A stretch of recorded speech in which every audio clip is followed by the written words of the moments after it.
Vous restez encore assis là. Prenez vos Bibles.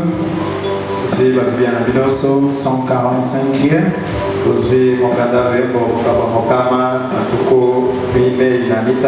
La Bible dit: je t'exalterai, ô mon Dieu, mon roi.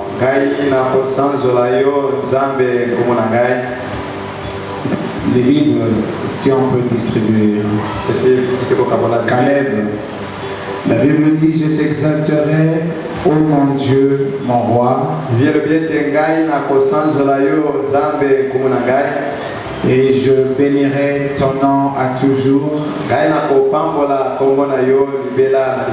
et à perpétuité. Chaque jour, je te bénirai et je célébrerai ton nom à toujours et à perpétuité. L'Éternel est grand et très digne de louange.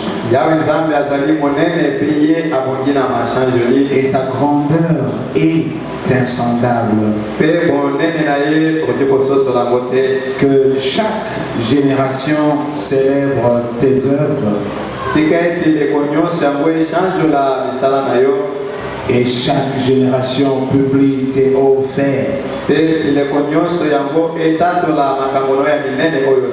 dirai la splendeur glorieuse de ta majesté. Je chanterai tes merveilles. On parlera de ta puissance redoutable. Et je raconterai ta grandeur. Qu'on proclame le souvenir de ton immense bonté.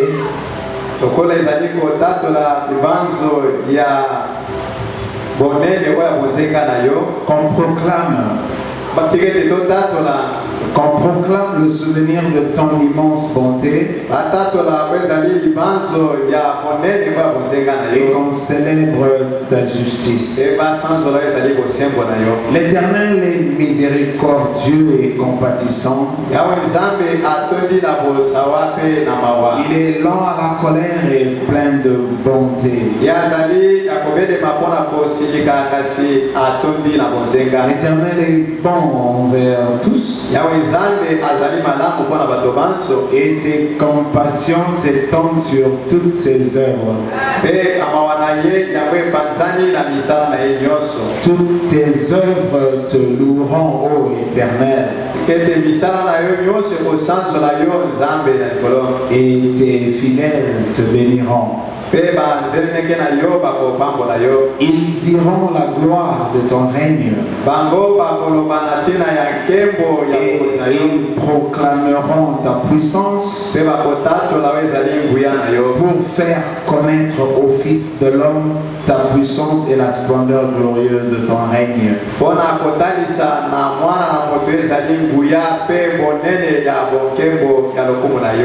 Ton règne est un règne de tous les siècles.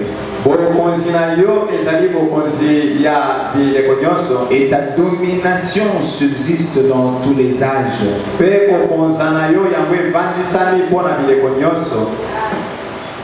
Et ta domination subsiste dans tous les âges. L'Éternel soutient tous ceux qui tombent. Et il redresse tous ceux qui sont courbés. Les yeux de tous espèrent en toi. Et tu leur donnes la nourriture en son temps. Tu ouvres ta main et tu rassasies à souhait tout ce qui a vie. L'Éternel est juste dans toutes ses voies. Il est miséricordieux dans toutes ses œuvres. L'Éternel est près de tous ceux qui l'invoquent. De tous ceux qui l'invoquent avec sincérité. Il accomplit les désirs de tous ceux qui le craignent. Il entend leurs cris et il les sauve.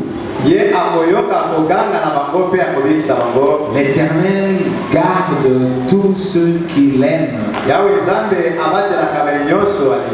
Et il détruit tous les méchants. Que ma bouche publie la louange de l'Éternel. Et que toute chair bénisse son saint nom. À toujours et à perpétuité. Amen. Applaudissez pour le Seigneur. Vous allez remarquer que c'est un psaume qui élève Dieu d'une manière remarquable. C'est un psaume qui dévoile la grandeur de Dieu. Et ici, il semble si lointain. Amen.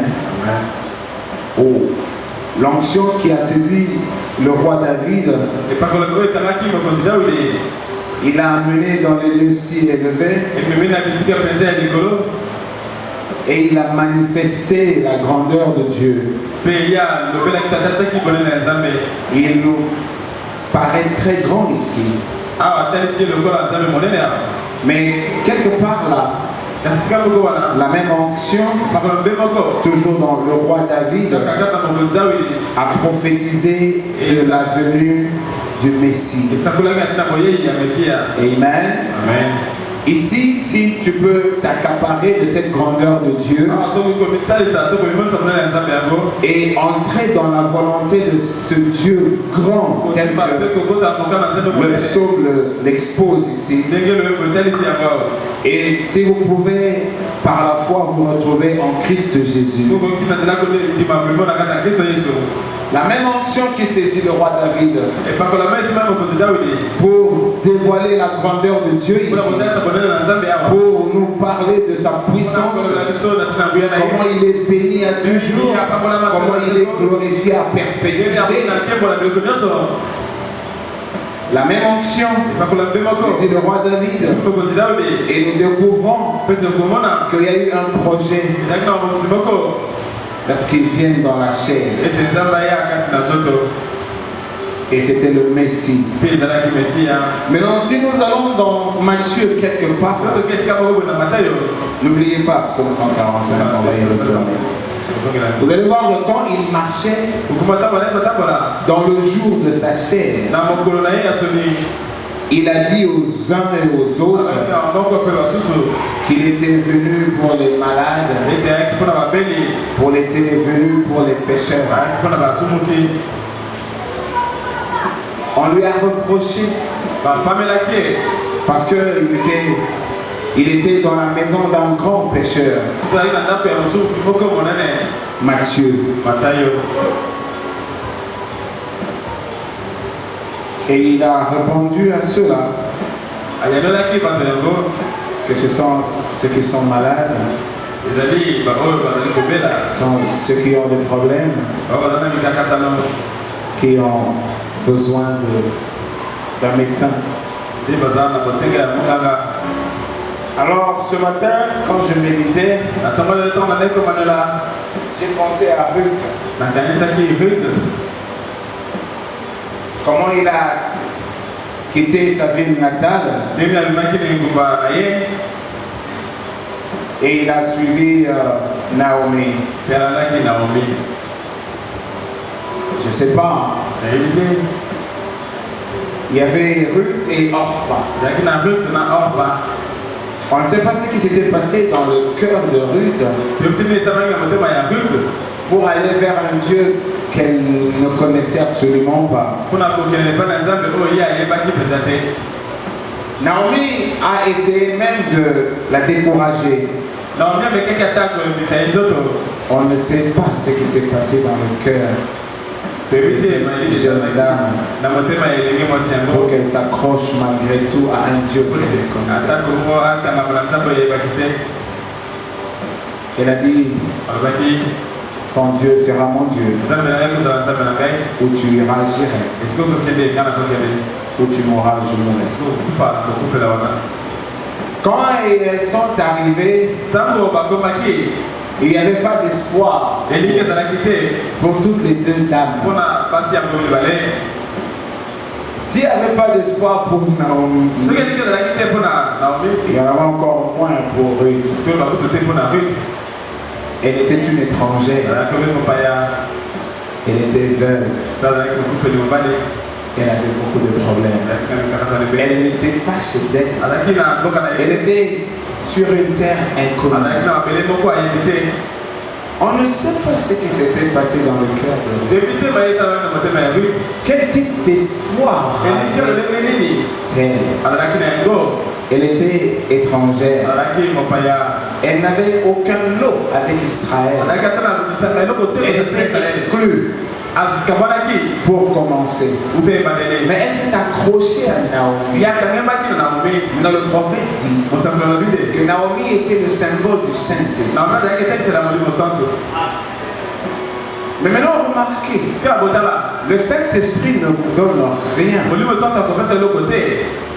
Si en vous il n'y a rien, donc vous devez commencer par avoir quelque chose en vous. Vous devez avoir la croyance.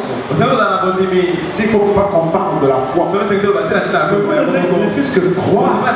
Parce que qui ne croit pas sur la terre, cette jeune dame croyait. Mais elle était disqualifiée, quoi. Les pronostics ne lui donnaient aucune chance. Elle était exclue de la gloire de Dieu en Israël. Elle était païenne. C'était une Moabite. Mais elle s'est accrochée à Naomi. Et elle lui a fait la déclaration. Le problème est que nous sommes tous de Naomi et de Ruth. Parce que Dieu a donné à chaque période son lot de problèmes et son lot de solutions. Comme Ruth, comme Naomi. Amen. Parce que Naomi qui connaissait, elle est allée chez les Moabites.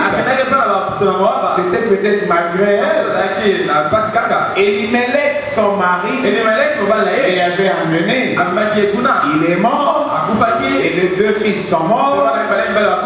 Finalement, après, elle pense qu'il y avait de salut en Israël.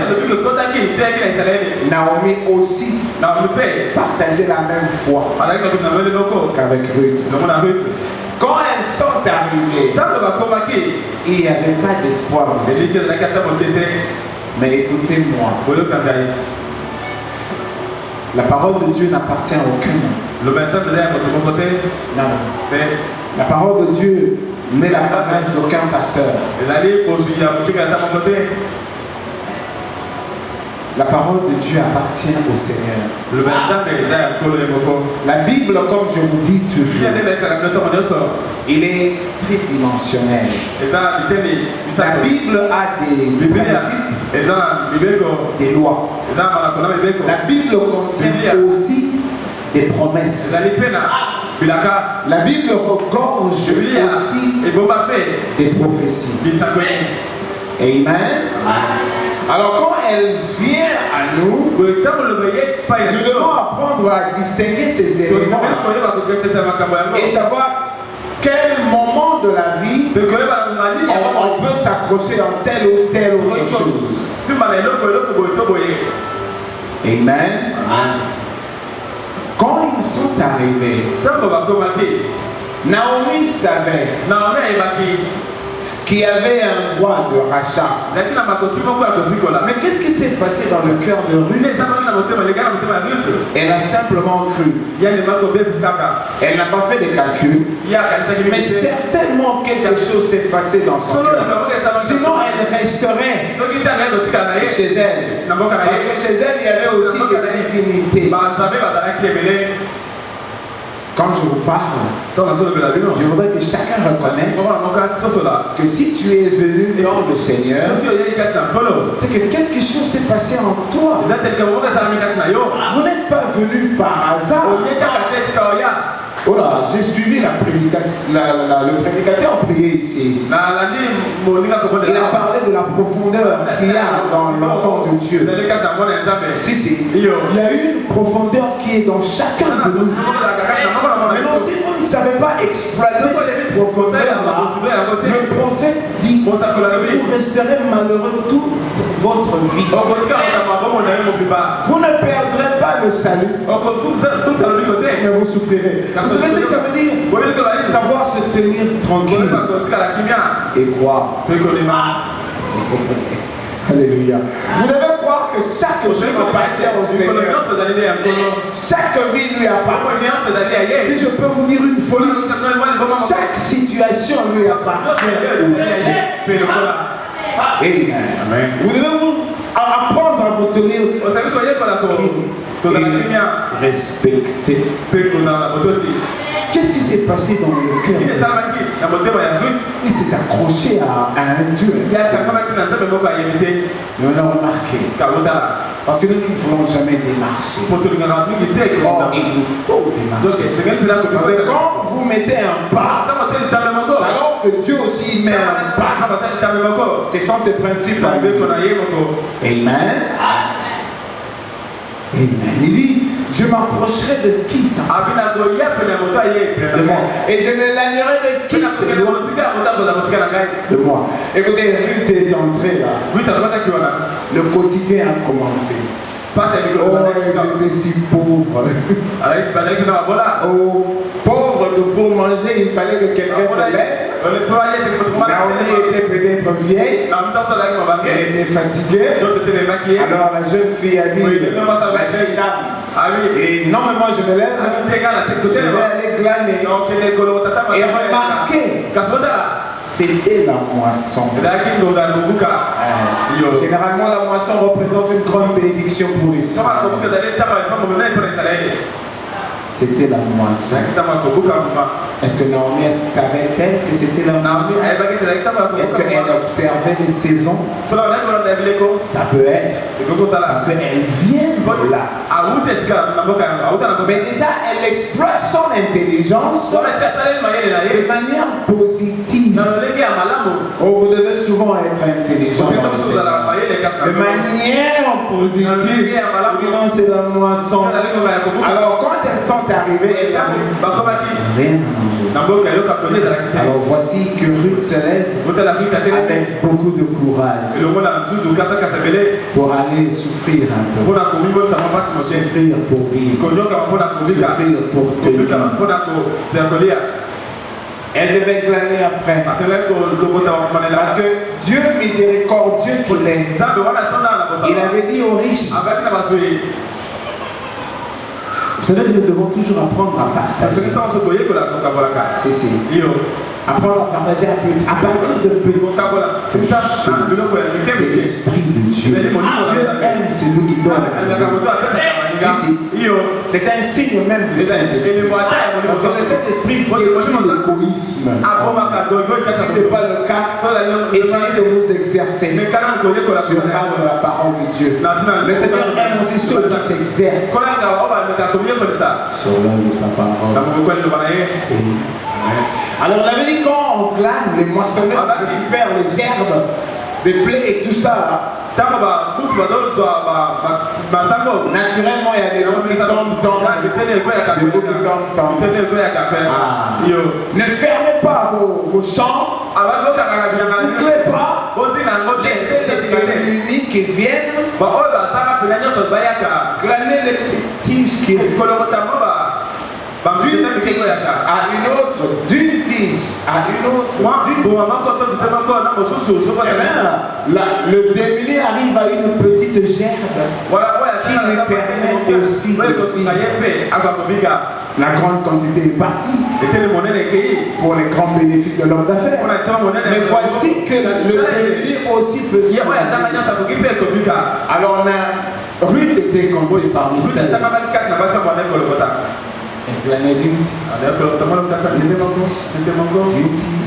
ne tombait pas comme la pluie. Vous ramassez une tige. Elle n'était pas seule. Parce qu'il y a beaucoup de pauvres qui doivent être là. Mais Dieu a béni sa vie, Dieu a béni son existence. On a ressorti son histoire. Parce qu'elle a porté finalement une grossesse qui avait donné la vie à un des ancêtres du Seigneur Jésus-Christ. Elle est Moabite. Exclue de la ligne des enfants. Qu'est-ce qui s'était passé dans son cœur? Alors, qu'est-ce qui s'est toujours passé aussi dans ton cœur? Parce que toi, au moins, tu n'es pas Moabite. Parce qu'aujourd'hui, l'évangile est venu vers vous. Dieu s'est libéré à vous. Donc, vous l'avez récupéré comme ça, par sa volonté directe. La Moabite ne devait même pas. Qu'est-ce qui s'était passé dans son cœur? Et qu'est-ce qui se passe dans ton cœur? Nous venons de dire ici que chaque jour de la marche. Et puis on nous a lancé un défi. Sommes-nous capables de le louer tous les jours? Parce qu'il faut le louer à perpétuité. Bon, la Bible ne dit pas ici. La Bible ne ressort pas les difficultés. La Bible dit qu'il faut le louer à perpétuité. Mais la Bible reconnaît néanmoins que nous avons des difficultés. Mais sommes-nous prêts à le louer à perpétuité? Amen. Oh, il faut le louer à perpétuité. Écoutez, elle a pris une tige. Mais il se trouve que bon, dans le monde on dit Dieu ne dort pas. Alléluia. Et non, il ne dort. La Bible le confirme. Il ne sommeille ni ne dort.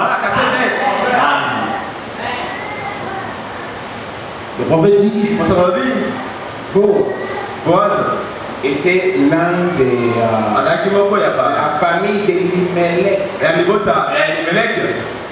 Donc Boaz était le beau-frère de Naomi. Et il se trouve que vous devez vous lever, vous devez commencer à parler. Dieu, non, pas Dieu, le Seigneur. Et ce sont des dimensions. Et Dieu, vous le voyez un peu. Avant du Seigneur, parce que là, c'est celui qui t'accompagne. Le Seigneur ne parlera pas à ta place. Non. Tu dois toi-même prendre le marteau et briser la glace qui t'empêche de percer spirituellement. Tu dois toi-même prendre ce marteau parce que tu en as la capacité. Voilà pourquoi il a dit que la foi vient de ses temps. Qu'est-ce que vous en dites? Amen. Boaz était là. Et il regardait. Et il a remarqué Ruth. Quand Boaz remarque Ruth ne sait pas. Certainement elle a transpiré. Parce qu'il fait chaud là-bas. Certainement elle était peut-être nouvelle dans le système. Et elle ne s'en sortait pas comme les autres qui étaient habitués à Vous savez, tout dans la vie est un problème d'habitude. Peut-être qu'elle y allait clopant. Peut-être qu'elle se gênait, elle était moabite, étrangère, exclue. La gloire. Mais qu'est-ce qu'il y avait dans ce cas? Une étrangère. Alléluia. Nous devons savoir que nous avons le droit de nous tenir là et de proclamer. Naomi, vu que moi je n'en avais pas. Qu'est-ce qui s'était passé? Or le prophète nous dit, tous ceux qui nous ont précédés dans le Seigneur, ils ne sont pas plus que nous. Nous sommes exactement comme nous. Ruth, Naomi et les autres étaient venus à une époque programmée par Dieu. Une vague. Ils sont partis. Et d'autres vagues. Si vous cherchez Naomi, si vous cherchez Ruth aujourd'hui, elles ne sont plus là. C'est une vague passée. Maintenant sur la terre, c'est vous qui êtes là. Maintenant c'est vous qui devez glaner dans le champ. Maintenant c'est vous qui devez crever sous le soleil. Maintenant c'est vous qui devez défoncer. Il n'y avait pas d'espoir, mais elle s'est tenue là. Et elle ne savait pas quand Boaz l'observait. Vous ne saurez pas quand le prophète le dit au moment de votre visitation. Mais vous devez néanmoins être toujours répondre à l'appel. Bon, nous sommes des chrétiens, nous sommes des consacrés. Nous sommes des chrétiens, nous n'avons plus d'opinion. Il est notre opinion, il est notre vie, il est notre raison d'être. Alors si on ne répond pas à l'appel, nous aurons de problèmes. Surtout si vous croyez par la foi que vous lui appartenez. Répondez à l'appel. Parce que d'un côté, soit il va vous coincer parce que vous ne répondez pas à l'appel. Et de l'autre côté, alors vous allez certainement rencontrer la volonté de Dieu pour votre vie. Ce n'est pas moi, c'est la Bible qui le dit. Et Dieu pour chacun a un projet. Amen.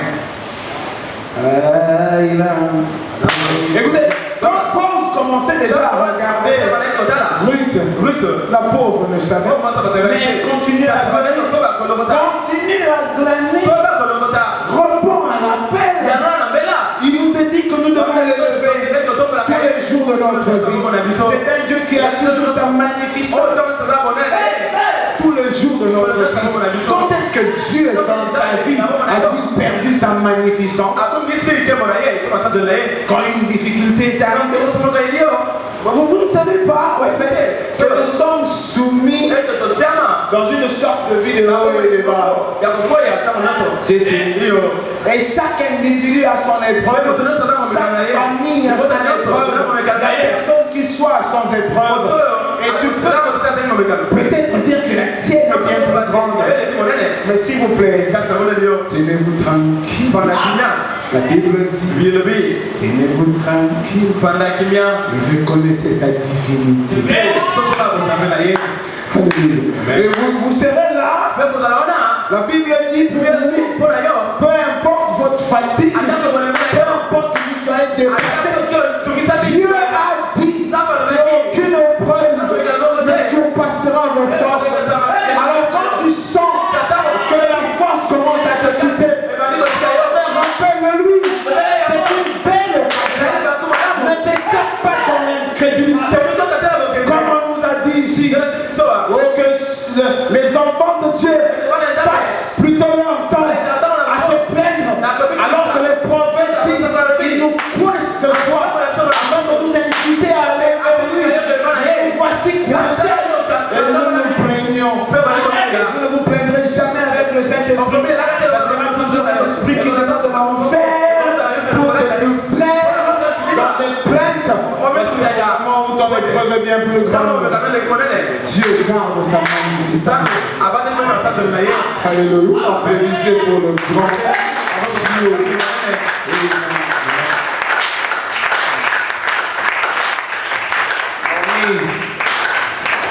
Il y a Ruth qui était rentrée le soir avec une petite gerbe. Mais ça suffisait pour il devait mettre ça, piler, faire je ne sais pas quoi là, pour avoir du pain et manger. Naomi regarde Ruth et dit mais non, c'est insuffisant. Mais remarquez la grâce. Bon, moi je ne sais pas comment est-ce qu'on peut le dire à la famille de Dieu. Parce qu'il y a toujours une grâce qui nous attend quelque part. Il y a toujours la grâce de Dieu qui nous attend quelque part. Le problème, nous devons apprendre à la paix. Le jour où cette grâce se manifestera, tu ne le sais pas. Quand je dis répondre à la paix, que le Seigneur nous soit vraiment d'un grand secours. Je ne dis pas venir à l'église. Non, non. Répondre à la paix, c'est savoir même à 7h du matin, secouer votre fond, sentir s'il y a de l'onction. Même à 12h quelque part, secouer votre fond, sentir s'il y a de l'onction. Ou à 15h quelque part, ou dans une atmosphère, secouer votre fond, savoir s'il y a encore de l'onction. C'est-à-dire, si ton esprit, ton âme l'a bien retenu. Parce que ton esprit et ton âme, ils sont capables de retenir. Vous ne le savez peut-être pas, mais moi je vous le dis, pendant que vous ne le savez pas, votre esprit, votre âme, amen. Votre esprit, votre corps. Vous savez qu'il est venu récupérer, sauver l'esprit, sauver l'âme et sauver le corps. Parce qu'il vit en nous. Il vit en nous. C'est quand vous le retenez en vous. Je vais parler comme William Branham. Il dit que dans le cœur de l'homme, il y a une cavité vide. William Branham, l'homme de Dieu. Il dit dans le cœur de l'homme, il y a une cavité vide. C'est là où réside le Saint-Esprit. Donc vous avez la capacité de le retenir. Alors répondre à la paix, c'est savoir ça. C'est quelque chose qui vient de vous, mais qui vient aussi de l'extérieur. C'est une complicité entre vous et le Saint-Esprit. C'est une complicité entre vous. Vous allez le sentir. À un moment donné, vous direz, oh Seigneur.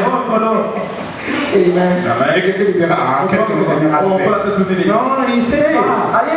Gémissez comme le Seigneur. C'est votre vie. C'est votre solution. C'est votre bonheur. C'est tout votre être. C'est lui qui peut pouvoir aller, Seigneur. Oh Seigneur. Amen.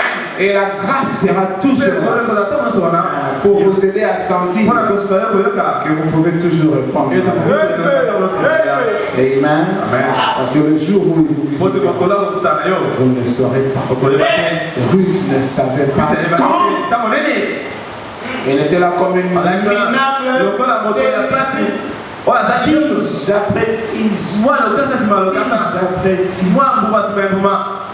Et quand je parle de la grâce,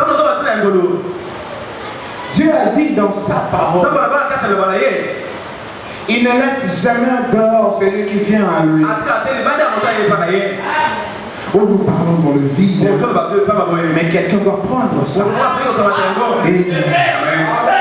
Amen. Amen.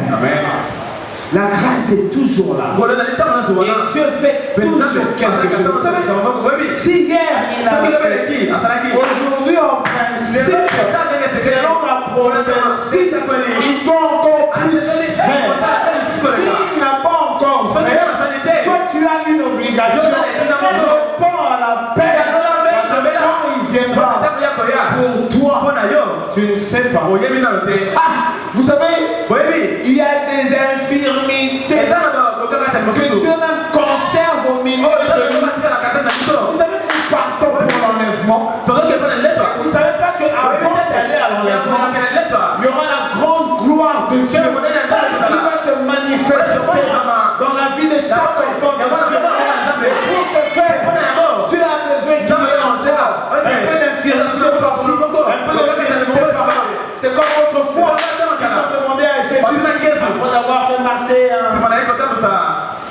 boiteux ou qui on lui a dit est-ce que ce sont ses parents qui ont péché? Il dit pas ça. C'est pour la gloire de Dieu. Parce qu'il ne s'arrêtera jamais d'être Dieu. Et sa puissance, je veux dire, le psaume 145, ça nous montre sa grandeur. Quel genre de Dieu est? Oh, je pouvais encore voir le livre. Écoutez, j'exalterai, oh mon Dieu, mon roi, et je bénirai ton nom à toujours et à perpétuité. C'est lui qui parle ici. C'est le roi David. Il était roi, mais socialement, il avait beaucoup de problèmes. Il a commis des gaffes qui lui ont donné comme résultat des ordres dans sa propre famille. David n'était pas tranquille. David était gêné. Si. Mais comme quand Dieu te choisit déjà, peu importe tes erreurs, Amen. Parce que lui, te choisit au niveau de sa divinité. Ton humanité ne compte pas beaucoup. David, malgré qu'il avait le point avec Absalom, il pouvait avoir le point avec Amnon, avec l'un de ses fils. Il pouvait avoir son règne terrassé par il pouvait avoir vraiment des problèmes. Sarah ici, il y a un de ses fils qui a comment dire, violé une de ses demi-sœurs, tout ce que vous voulez là. Beaucoup de problèmes. Mais cela n'empêche que David dise, je t'exalterai, oh mon Dieu. Il a eu des chocs comme humain. Il a eu beaucoup de déceptions, mais il était roi. Et il dit, je te bénirai ton nom. Je bénirai ton nom. Toujours et à perpétuité. Comme si ça ne suffisait. Il poursuit. Chaque jour, je te bénirai. Et je célébrerai ton nom. Toujours et à perpétuité. Si vous ne savez pas, le Seigneur aime toujours un peu de folie. Mais soyez pas monsieur classé, monsieur tranquille. Non. Dieu aime toujours qu'on soit un peu excessif dans ce qu'on fait. Amen. Combien ça marcherait? Mais vous croyez qu'il est Dieu? Combien même qu'il n'a pas donné? Vous reconnaissez que c'est lui qui est Dieu. Amen. Notre victoire, notre vrai bonheur, c'est qu'il nous a aimés et il nous a prédestinés pour ce qui est définitif pour nous. Et que quand le Seigneur vient, il n'y aura ni un premier, nous verrons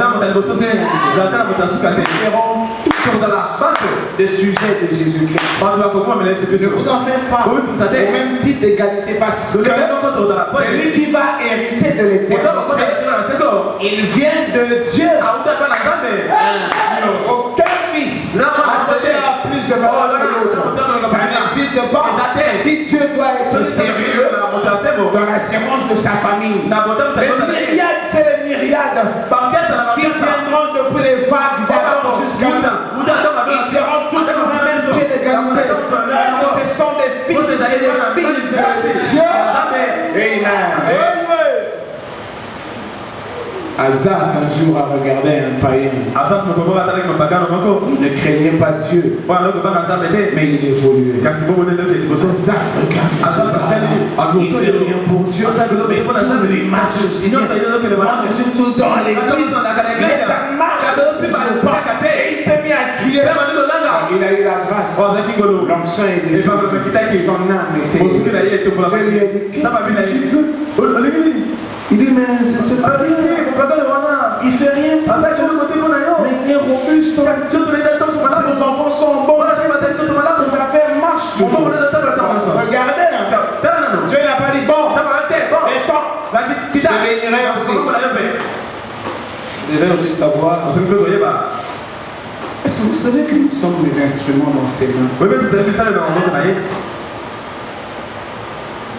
Nos vies lui appartiennent. Tu peux avoir tes ambitions d'aller à droite. Mais si lui il a arrêté, tu t'arrêteras à gauche. Arrête-toi à gauche. Faut pas l'irriter. Faut pas l'attrister. Parce que s'il t'a choisi pour rester à ce gauche-là, le prophète dit il fera en sorte que tu restes à ce gauche-là. Même s'il faut qu'il te casse les jambes, reste à ce gauche-là parce qu'il ne te remplacera pas. Il ne remplace pas les gens. Quand il t'a choisi à ce gauche-là, fais un effort d'aller à droite. Il te cassera pas. D'une manière ou d'une autre, ramener à gauche. Si tu es fille de Dieu, apprends à discerner sa volonté. Commence par être simple. Comme ça, il sera s'il l'a programmé. Amen. Dieu a dit à ça. Il a montré le vision de ça. Et il regardait là. Et puis au moment de sa mort, il s'est séparé avec Dieu. L'onction a dit à Azaph, toi tu seras béni avec moi éternel. N'enviez pas les crèmes glacées. N'enviez pas les mayonnaise. Cherchez l'onction. Il arrivera un jour, il n'aura plus de dents pour les crèmes. Il n'aura plus de dents pour les mayonnaise. Et il cherchera ce que toi tu as. Ils ne l'auront pas. Tu ne sais peut-être pas. Dans le sais que tu possèdes. Mais les autres, dans des belles voitures, dans des belles maisons, dans des lits rosés, il arrivera un jour. Ils n'auront plus besoin de ces belles voitures parce que le corps ne répondra plus. Ils ne vont plus reconnaître les chambres rosées, mais ils commenceront à chercher ce qui est toujours été.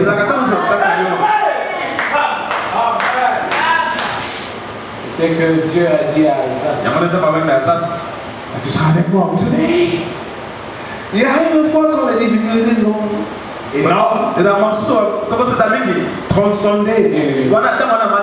Parce que même la grande planète Terre un jour arrivera.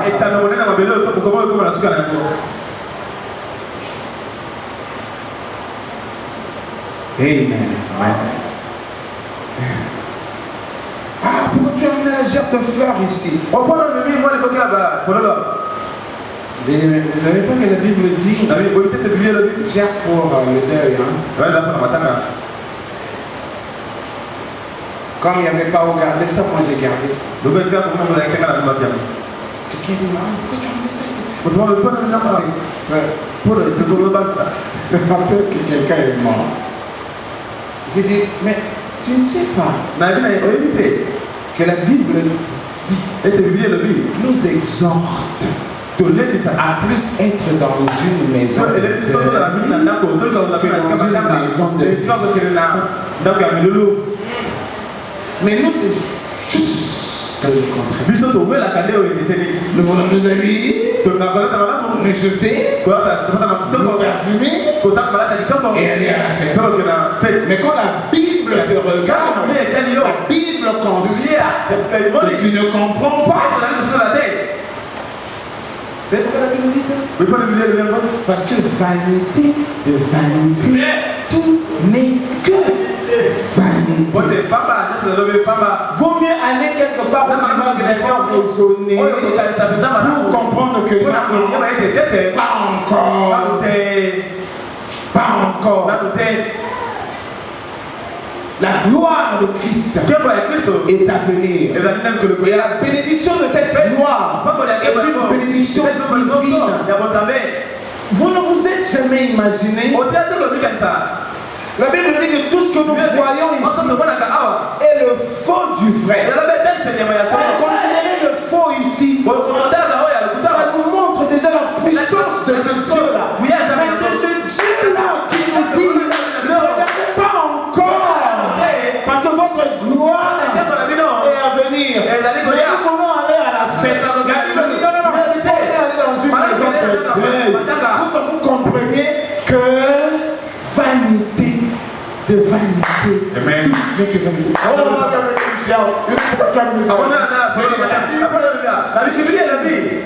oh, Père, le dimanche, je vous ai dit ici. Il y a des réalités. Et des réalités qui nous échappent, qui sont non réalités. Nous ne voulons pas mais cette réalité-là, nous toujours. Nous sommes malheureux. Et entre deux, nous passons notre temps à faire des choses fausses. Amen. En fait, je voulais seulement exhorter sur le psaume 145 et vous brosser un peu de Ruth.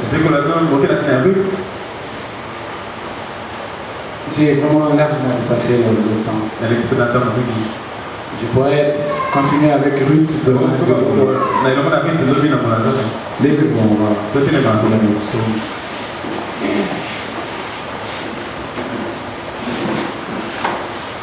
Aujourd'hui, on va lire le même psaume. Il est tellement bon que moi je voudrais qu'on lise. Vous devez apprendre à connaître Dieu. Et c'est par la lecture de sa parole,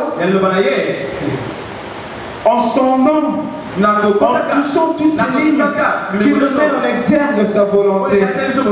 Oh, moi je bénis le Seigneur pour la Bible. Sinon on n'aurait jamais su, on n'aurait jamais connu. Alors chacun aurait fabriqué une pierre avec des yeux, mettez un peu de clous, et c'est celui qui sera votre Dieu. Il a donné la Bible et il s'est exprimé. Amen. Amen. Quelqu'un peut dire Amen? Amen. Amen. Psaume 145. Nous allons le lire dans son entièreté parce que le psaume est merveilleux. Amen. Alors vous allez commencer comme on fait toujours. Je commence par le premier verset. Je lis le deuxième verset. Maintenant soyez attentifs. Quand vous arriverez au 13e verset, alors vous me laisserez le 14e et jusqu'au 16e. Quand moi j'arrive au 7e, vous reprenez de 17 jusqu'à 21. Je parle aux adultes, aux gens qui sont concentrés. Il y a encore la Bible là? Il n'y a plus? Il ne faut pas venir ici sans Bible. Forcez-vous, non? C'est une preuve d'amour. C'est lui qui amène sa Bible. Donc, on est chez nous. Hein? Écoutez, je lis le premier verset, le deuxième verset. Et vous allez prendre du 3 et bien jusqu'au 13. Je crois, c'est ce que j'ai dit. Comme ça, vous me laissez le 14. Non, j'ai dit de 2 à combien? 13, hein? Ok, vous me laissez 14, 15, 16. Et quand je termine le 16, vous reprenez de 17 jusqu'à 21. Efforcez-vous de lire. Ne laissez pas les autres arriver le premier. La porte du Seigneur. C'est notre porte à nous tous. On doit tous y arriver. La Bible dit que c'est réservé aux violents. Ne reste pas là ramolli comme je ne sais quoi. Tu dois te lever et dire. Tu n'as pas de problème parce que tu as la Bible dans ta main. Ton problème, c'est que tu n'as pas encore lu ta Bible. C'est la parole de Dieu. C'est parti. Hein? Je t'exalterai, ô mon Dieu, mon roi, et je bénirai ton nom à toujours et à perpétuité. Chaque jour, je te bénirai et je célébrerai ton nom à toujours et à perpétuité.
L'Éternel soutient tous ceux qui tombent et il redresse tous ceux qui sont courbés. Les yeux de tous espèrent en toi et tu leur donnes la nourriture en son temps. Tu ouvres ta main et tu rassasies à souhait tout ce qui est ta vie.